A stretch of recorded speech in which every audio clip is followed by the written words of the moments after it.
برحبیب خدا خاتم الانبیاء بآواز بلند صلوات.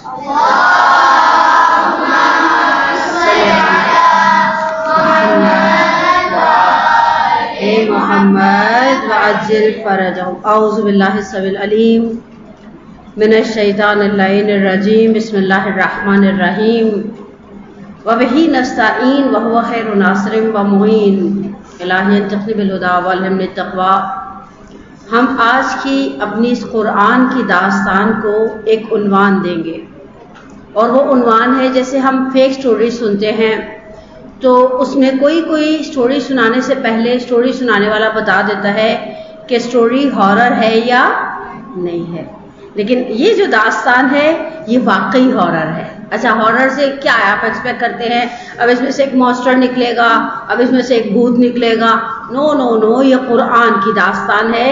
اس میں ایک ایسا عجیب سا نقطہ ہے جس نقطے کو جو ہے اللہ شاید چاہتا ہے کہ ہم اس نقطے کو ہر روز اپنے ساتھ دہرائیں، اس لیے اس کا بیسک میسج جو ہے وہ ہر روز ریکمینڈڈ ہے مغرب اور عشاء کی نماز کے درمیان 1-2 رکعت نماز کے ساتھ، جسے نماز غفیلہ کہا جاتا ہے. آپ کو پتہ ہے ہمارے پاس 1000 سے زیادہ مستحب نمازیں ہیں، اور اتنی لمبی لمبی، چھوٹی چھوٹی، بڑی بڑی، ڈھیر ساری نمازیں ہیں. اور بعض نمازیں ایسی ہیں ہمارے درمیان جو ہم تو پڑھتے ہیں، اہل سنت بھی پڑھتے ہیں، جیسے جعفر تیار. البتہ ہم نماز جعفر تیار کہتے ہیں، وہ صلاۃ تسبیح کہتے ہیں. اور پھر کچھ نمازیں ایسی ہیں جو بہت زیادہ ریکمینڈڈ ہیں. ان میں ٹاپ آف دا لسٹ شاید نماز شب ہے، کیونکہ اہل سنت کے یہاں بھی تہجد پڑھی جاتی ہے، ہمارے یہاں بھی الحمدللہ. اور کچھ نہیں تو وہ جو فریجوں پہ چارٹ چپکے ہوئے نا، انہوں نے بچوں کو اس راستے پر لے آئے ہیں کہ 11 رکعت صحیح نماز شب پڑھنی ہے. لیکن ایک غلطی میں نے دیکھا ہے بچے کرتے ہیں، وہ دیکھتے ہیں کہ گھر کے بڑے بوڑھے کرسی پر بیٹھ کر مستحب نماز پڑھتے ہیں. آپ لوگ ماشاءاللہ فزیکلی ایکٹیو ہیں، ہیلدی ہیں. اگر آپ اس کو بیٹھ کر پڑھنا چاہتے ہیں اور اس کا بینیفٹ بھی لینا چاہتے ہیں تو آپ کو زمین پر بیٹھ کر پڑھنی پڑے گی. صوفے اور کرسیوں پر بیٹھ کر بڈھوں کی طرح، یا خدا نخواستہ جن کے ساتھ کوئی فزیکل پرابلم ہے، اس طرح سے آپ مستحب نماز نہیں پڑھ سکتے. نماز غفیلہ. اچھا، میں غفیلہ کی داستان نہیں سناؤں گی، میں آپ کو حضرت یونس کی داستان سناؤں گی. حضرت یونس بن متا، یہ ان کے پدر بزرگوار کا نام ہے.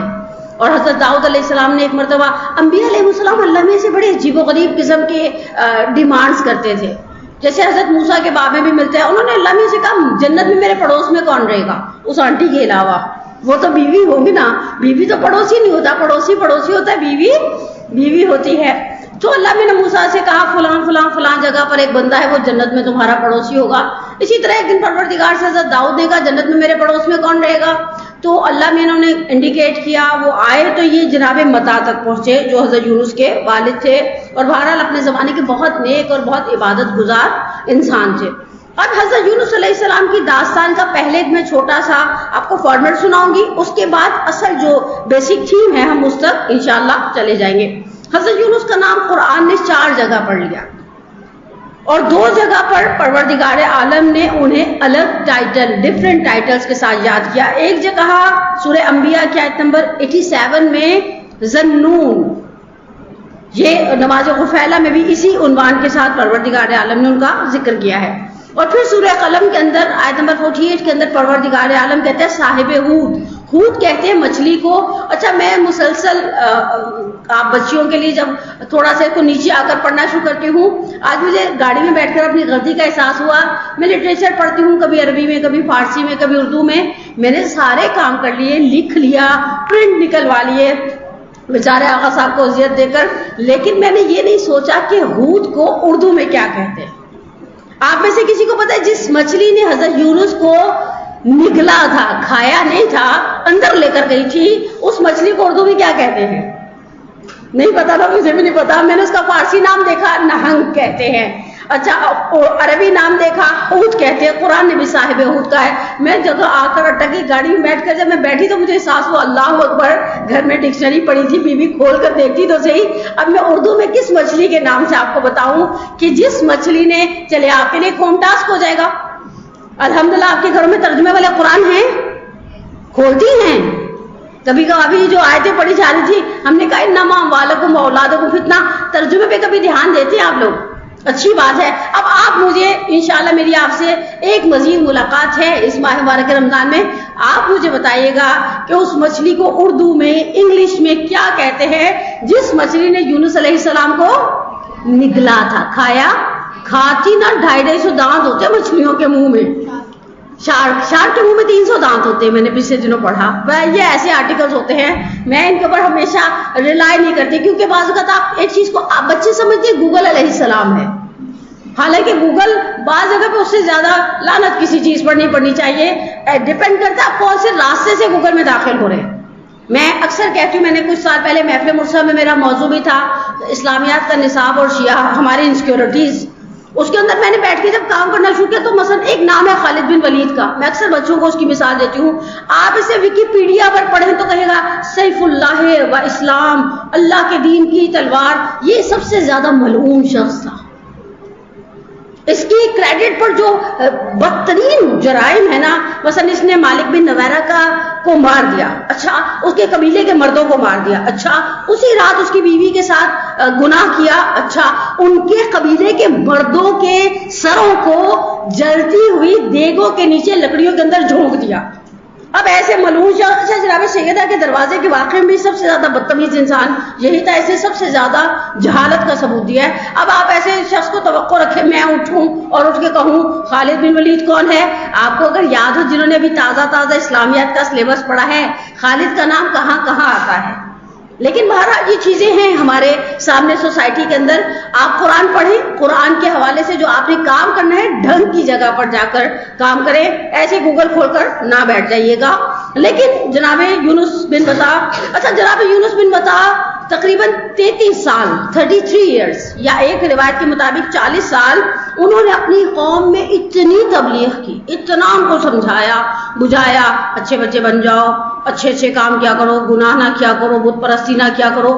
33 ایئرس کے بعد پوری کمیونٹی میں سے, پوری قوم میں سے صرف 2 لوگ تھے جو اچھے بچے بن گئے اور جنہوں نے یونس کے دین کو قبول کر لیا. اچھا ان 2 میں سے ایک عالم تھا اور ایک عابد. آپ میں سے کوئی مجھے بتائے گا عالم کا عابد سے فرق کیا ہے؟ عالم کہتے ہیں کسے؟ جس کے پاس بہت زیادہ, اور عابد کسے کہتے ہیں؟ بہت زیادہ. اچھا عالم کو عابد پر وہی فضیلت حاصل ہے جو چاند کو ستاروں پر ہے. بولے ایکسیلنٹ. عالم ہمیشہ سوسائٹی کے بارے میں بھی سوچتا ہے, وہ دوسروں کو, اور یہی ہوا حضرت یونس کے معاملے میں. حضرت یونس اللہ میں سے جا کے کہا ساری قوم کو نابود کر دے, ان کے اوپر عذاب نازل کر دے, ان کے اوپر پتھروں کی بارش کر دے, بس ہم کسی طرح یہ مر جائیں. میں تھک گیا ہوں, میں ان کو سمجھاتا ہوں بت پرستی نہ کرو, یہ سنتے سنتے کسی کی نہیں ہے. اور اینڈ آف دا ڈے کیا ہوا, حضرت یونس سے اللہ میں نے کمٹ کیا کہ مڈ آف شوال میں ایک دن آئے گا, شوال کے بیچ میں, ماہ مبارک شوال معظم میں مکرم میں, اور اس دن ہم اس قوم پر عذاب نازل کریں گے. حضرت یونس نے جا کر اپنے وہ جو 2 فرینڈز تھے نا, ایک عالم تھا ایک عابد تھا, ان دونوں کو بتایا اللہ نے مجھے کمٹ کر لیا اس قوم کو کیا کر دے گا, نابود, ختم.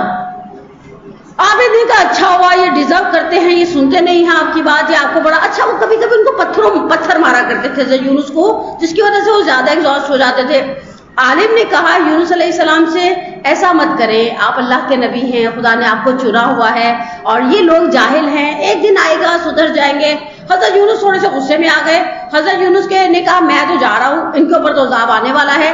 جب یونس علیہ السلام اپنی کمیونٹی کو چھوڑ کر جا رہے تھے نا, وہ جو عابد تھا وہ یونس علیہ السلام کے ساتھ تھا, وہ جو عالم تھا وہ رک گیا. حضرت یونس چلتے رہے. چھٹے امام کی ایک حدیث میں نے صبح دوبارہ ریویژن کی, اس کے اندر سے 7 دن تک چلتے سمندر کے کنارے پر پہنچ گئے. اور پیچھے وہ جو عالم تھا نا, اس نے جا کر پوری کمیونٹی کو جمع کیا, انہیں اناؤنس کیا دیکھو اللہ کا نبی تمہارے درمیان تھا, وہ تمہیں چھوڑ کر جا رہا ہے, شوال کا مہینہ شروع ہونے والا ہے, دیکھو کچھ دنوں میں تم پر عذاب نازل ہو جائے گا. اور وہ لوگوں کو مسلسل ڈراتا رہا. اچھا حضرت یونس علیہ السلام سمندر کے کنارے پہنچ گئے, غصہ تو ان کو بڑا چڑھا ہوا تھا. انہوں نے سوچا میں نے ان سے بہت ہی دور چلے جانے. کبھی کبھی مجھے بھی لوگوں پہ غصہ چڑھتا, میں سوچتی بحریہ چلی جاؤں, لیکن یہ خواب ہے صرف ایک, جو مجھے لگتا ہے میری زندگی میں پاسبل نہیں ہے. اوکے, اب یہاں پر حضرت یونس علیہ السلام کشتی میں بیٹھ گئے. اچھا سین سارا الٹ گیا. اب آپ سوچیے ہارر داستان یہاں سے شروع ہوتی ہے. حضرت یونس اللہ کے کیا تھے, نبی تھے. اوکے حضرت یونس, اچھا نبی کے بارے میں آپ مجھے 3 جملے کہیں, نبی کسے کہتے ہیں؟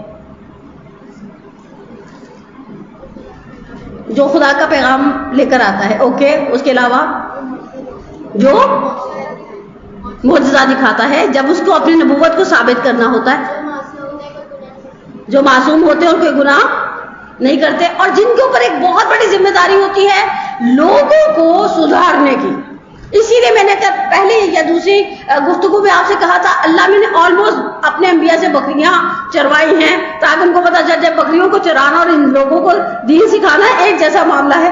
اب حضرت یونس علیہ السلام جو اللہ کے نبی ہیں، معصوم ہیں، بہرحال ان کا بڑا مقام ہے. قرآن انہیں 4 جگہ اچھا صرف یاد نہیں کیا، پروردگار عالم ایک مقام پر انہیں اجتبا کہتا ہے. سورہ قلم ہی کی آیت نمبر 50 میں اجتبا کا مطلب یہ ہے کہ وہ بندے جنہیں خدا اپنے لیے خالص کر دیتا ہے. اور ایک اور جگہ پر سورہ انبیاء کی آیت نمبر 88 میں پروردگار عالم انہیں مومن کے نام سے یاد کرتا ہے. ایسا نہیں کہ حضرت یونس کے اندر پیشنس نہیں تھا.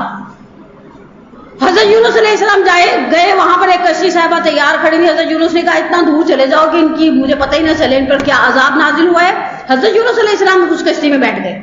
پیچھے وہ قوم نے دیکھا آہستہ آہستہ عذاب کی تیاری شروع ہو رہی ہے. مثال کے طور پر ایک روایت میں نے پڑھی کہ بادل سیاہ آ رہے ہیں. اس قوم کے اندر جو عالم تھا نا اس نے اسے کہا بچوں کو ماؤں سے الگ کر دو، سارے لوگ ایک جگہ جمع کرو، خدا سے استغفار کرو کہ پروردگارہ معاف کر دے. لوگوں نے بھی دیکھ لیا. پہلی بات تو کہ نبی چلا گیا. دوسری بات یہ کہ عذاب کی تیاری اللہ میں کے فرشتے کرنے لگے ہیں. انہوں نے سوچا لاسٹ مومنٹ سے مسلمان ہو جاتے اور انہوں نے توبہ استغفار شروع کر دی. انہوں نے خدا کی بارگاہ میں اتنا گڑگڑائے اتنا روئے. وہ جو عذاب کے گرے کلر کے ڈارک گرے کلر کے بادل آئے تھے نا وہ واپس بیک ٹو ہوم ہونے لگ گئے اور بالآخر خدا نے ان کے عذاب کو برطرف کر دیا. اچھا خدا نے ان کے عذاب کو تو ہٹا دیا.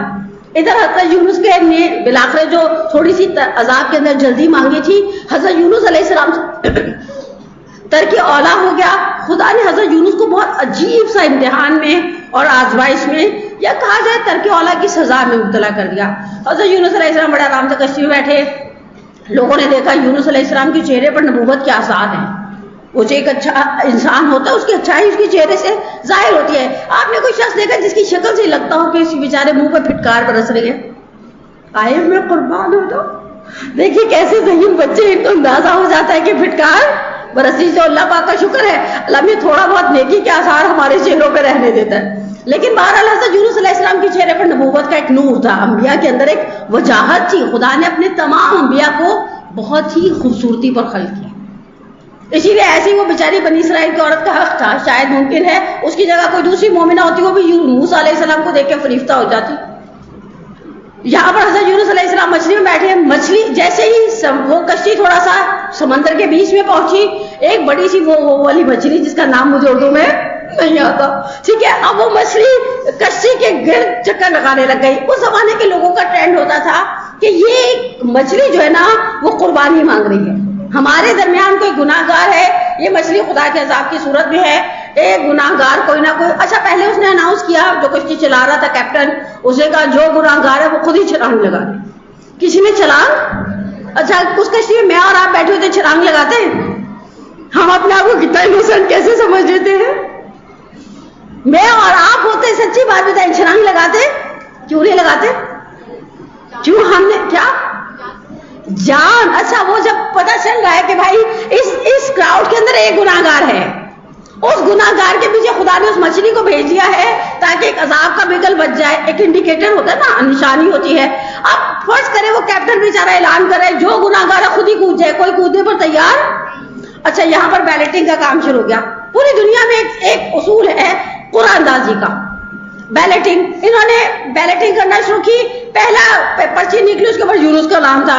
انہوں نے کہا اس کو واپس رکھ دو، ان کے تو چہرے پہ بڑا ایمان لگ رہا ہے، یہ تو بڑے انوسینٹ ہے، تو اللہ کے نبی ہے، ایسے کیسے ہم ان کو مچھلی کے منہ میں ڈال دیں. دوسری مرتبہ بیلٹنگ، تیسری مرتبہ بیلٹنگ میں جب یونس کا نام نکلا یونس نے اب انتظار ہی نہیں کیا، وہ کشتی کے عرشے پر گئے. عرشہ کسے؟ عرشے اردو کا لفظ کیا ہوتا ہے بھلا؟ کارنر ہوتا ہے. اس کا کوئی خاص نام بھی ہوتا ہے میرے بچے؟ کونا کوئی اور نام بتائے گا؟ ہاں کچھ. تو وہاں پر گئے اور وہ کود گئے. اچھا جیسے ہی کودے نا وہ مچھلی صاحب عام منہ کھول کے بیٹھی ہوئی تھی.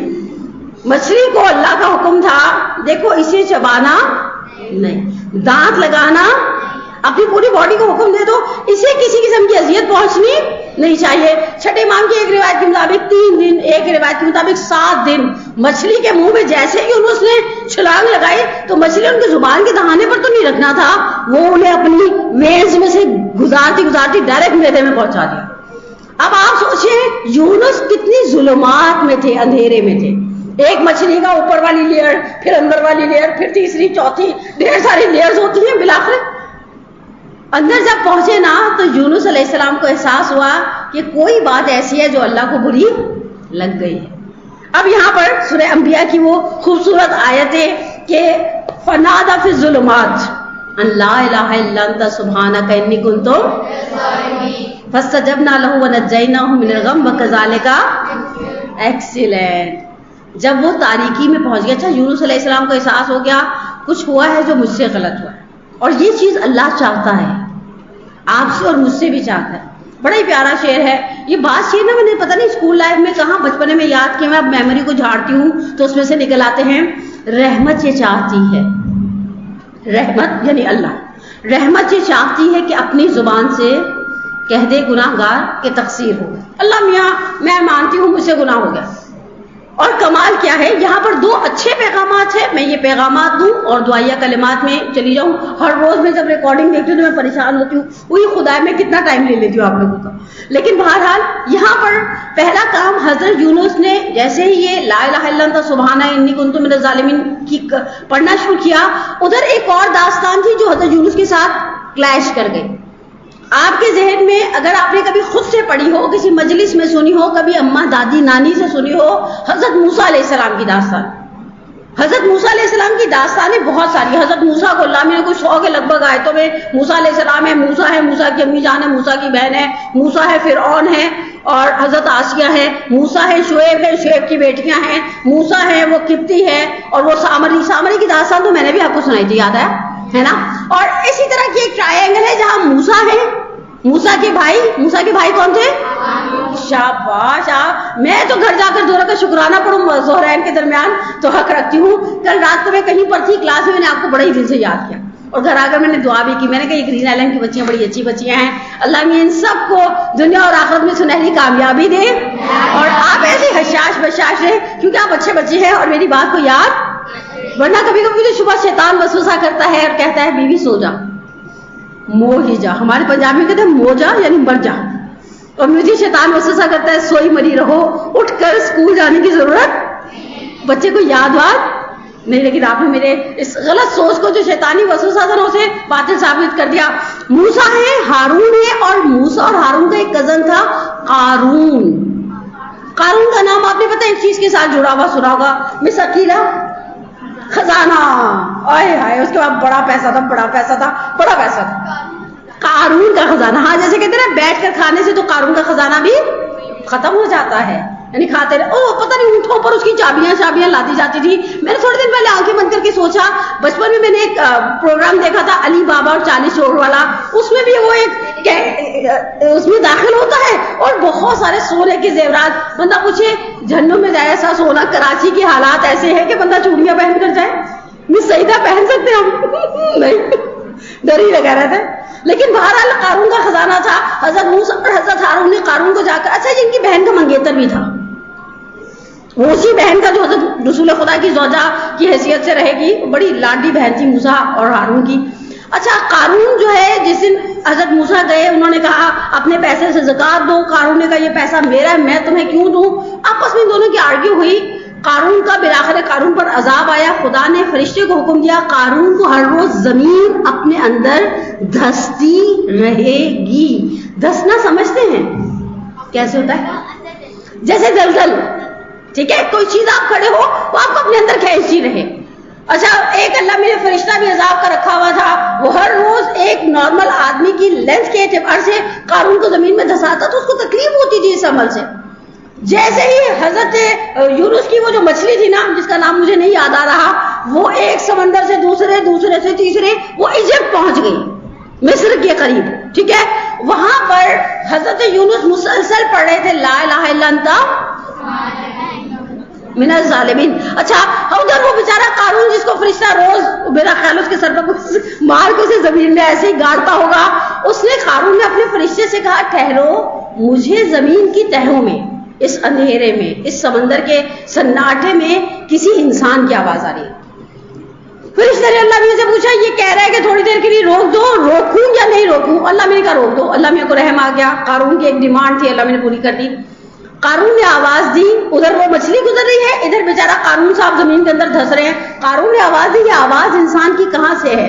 مچھلی کے پیٹ کے اندر سے یونس نے جواب دیا یہ میری آواز ہے. کہا تم کون ہو؟ کہا میں یونس. کہا یہاں کیا کر رہے ہو؟ کہا وہ اللہ میں ناراض ہو گیا ہے, میرے سے ترک اولا ہو گیا تھا, اللہ میں مچھلی کے پیٹ میں ڈال دیا. کہا اچھا مجھے بتاؤ باہر کی دنیا کی کیا خبر؟ دیکھے دونوں پارٹیاں انڈر گراؤنڈ ہیں, ایک گناہگار اور دوسرا کون ہے؟ اللہ کا نبی. ٹھیک ہے, اب یہ اللہ کے نبی سے پوچھتا ہے کہ تمہیں خبر ہے موسیٰ کی؟ کہا لوگوں کو تو مرے ہوئے سالوں گزر گئے, پتہ نہیں شاید 300-400 سال گزر گئے, کتنے سال گزر گئے, یہ مجھے پتا ہے یوسف کی قبر والی داستان میں موسیٰ کے ٹائم پیریڈ میں 400 سال کا فاصلہ تھا, لیکن اب یہ موسیٰ کے بعد کی داستان ہے. کہا موسیٰ کا ایک بھائی تھا ہارون, ہم کزن تھے. کہا ہارون بھی مر گئے. کہا وہ میری ایک مخطوبہ تھی. مخطوبہ کسے کہتے ہیں؟ منگیتر کو, جس پہ خطبہ پڑھا جاتا ہے, نام رکھا جاتا ہے. کہا کہ ان کی ایک بہن تھی کلثوم. کہا وہ بھی مر گئی. کہا سارے کے سارے مر گئے. کہاں سب کے سب مر گئے. اچھا جیسے ہی قارون نے یہ ترحم کیا, اس کو رحم آیا اپنے رشتہ داروں کا سن کر کہ ہائے موسیٰ بھی مر گئے, ہارون بھی مر گئے, وہ میری بیچاری منگیتر بھی مر گئی, تو انہوں نے افسوس کا اظہار کیا. کہا اس کا مطلب ہے سارا خاندان مر گیا ہے؟ یونس نے کہا ہاں, ان کو تو مرے ہوئے سالوں گزر گئے.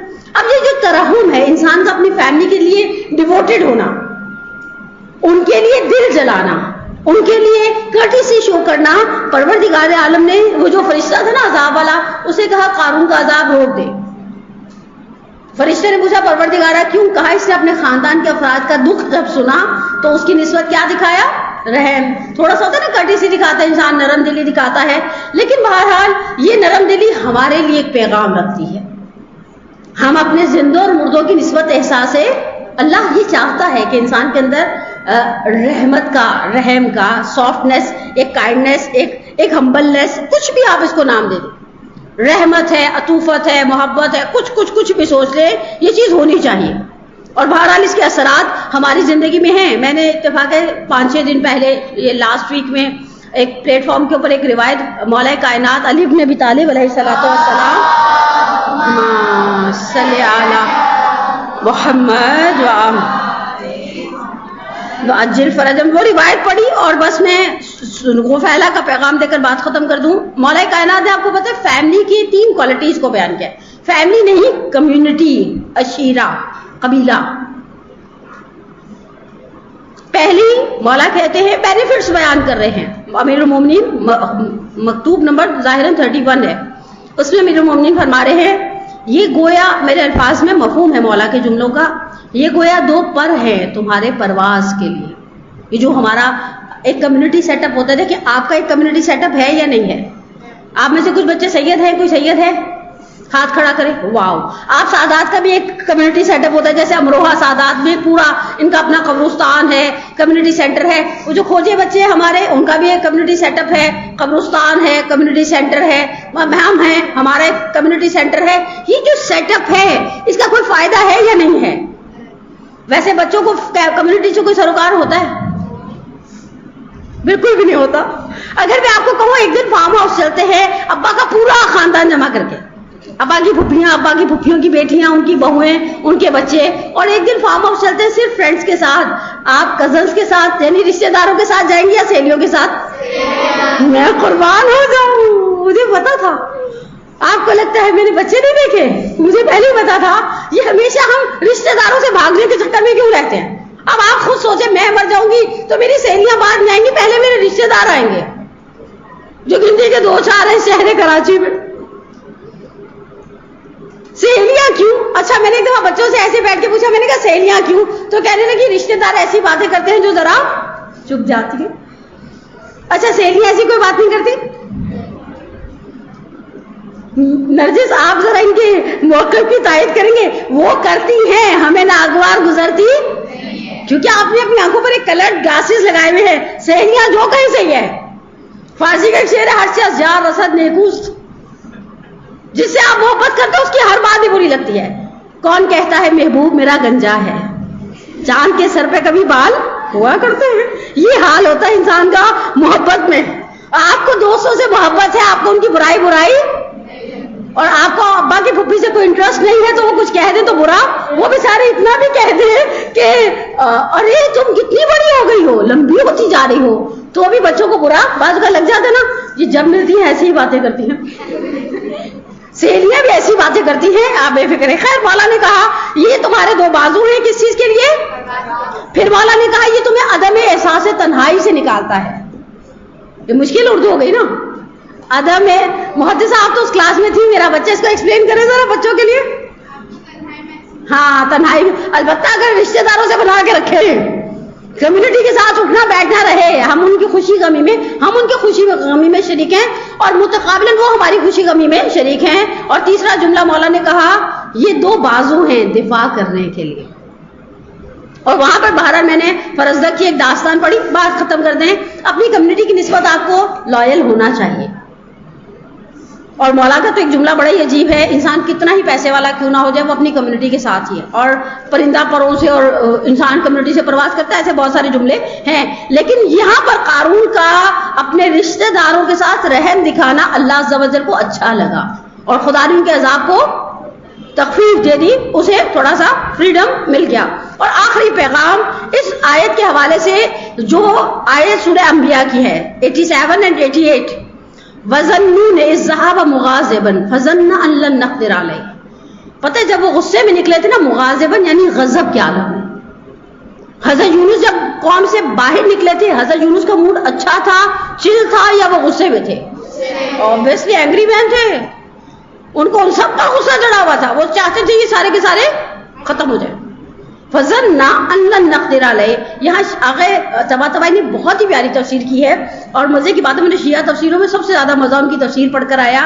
کہا أَن لَّن نَّقْدِرَ عَلَيْهِ. انہوں نے سوچا ہم ان پر تو سختی کریں گے ہی نہیں.